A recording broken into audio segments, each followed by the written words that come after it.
एक महात्मा जी थे, वो पेड़ के नीचे आराम से चद्दर ओढ़ करके सोते थे। दूसरा महात्मा कहता था, भाई तू कुछ करता धरता नहीं है, तेरे लिए खाने को कहाँ से आ जाता है। कहता है, सुनो, हम तो अपने प्रभु जी के छोटे साले हैं, राम जी के। ये सीता जी को जीजी मानते थे, उनको जीजा जी मानते थे। कहते हम तो उनके छोटे वाले साले हैं, गर्ज पड़े तो जमाने को आ जाए। थाल लेकर आता है, उसकी गर्ज पड़ती है, जमा के चला जाता है। हम तो आराम से टांग पसारे हुए यहीं सोते हैं, हमें काहे की चिंता है। भगवान के बन जाओगे तो चिंता भगवान को होगी, आपको नहीं होगी। एक लक्ष्मण जी की कथा आती है, सुन लो।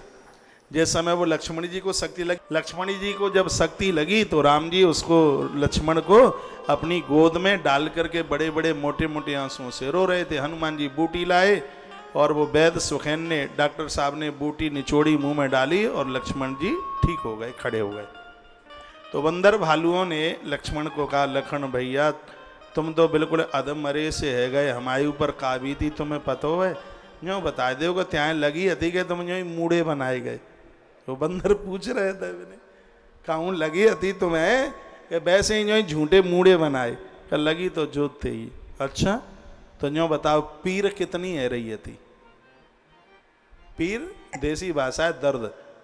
जो बताओ कि जब त्यां बाण लगो तो तुम्हारे दर्द कितनो है। रोका हमारे तो बिल्कुल नहीं, बहुत दर्द बद्ध कछु नहीं वो। अच्छा नहीं भाव होगा न एकाध। तो लक्ष्मण ने कहा, यूँ बताओ कि जिसको दर्द होता है वो सोता है कि रोता है।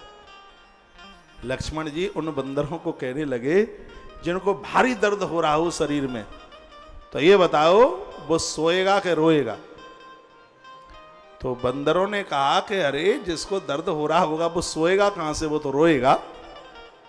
तो लक्ष्मण ने कहा, ये बताओ कि सो कौन रहा था। कहा तुम सो रहे थे। रो कौन रहा था। कहा राम जी रो रहे थे। बंदर बोले राम जी रो रहे थे। तो लक्ष्मण ने कहा, मुझे क्यों पूछते हो, राम जी को पूछो कि लक्ष्मण को शक्ति लगी उस समय तुम्हें कितना दर्द हो रहा था।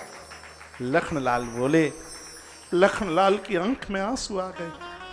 लखनलाल ने उन बंदरों को कहा, भैया हम तो राम जी के हीरे हैं।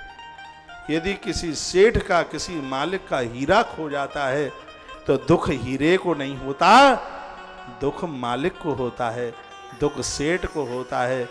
लक्ष्मण ने दुनिया को कहा था, परमात्मा के हीरे बन जाओ, आराम से रहोगे, वेदना भगवान को होगी, चिंता परमात्मा को होगी। और जिस दिन भगवान के बन गए ना, उसी दिन तुम्हारी संपूर्ण तकलीफों को भगवान ले लेगा और तुम आराम से रहोगे, आनंद के साथ रहोगे। तो वो ध्रुव जी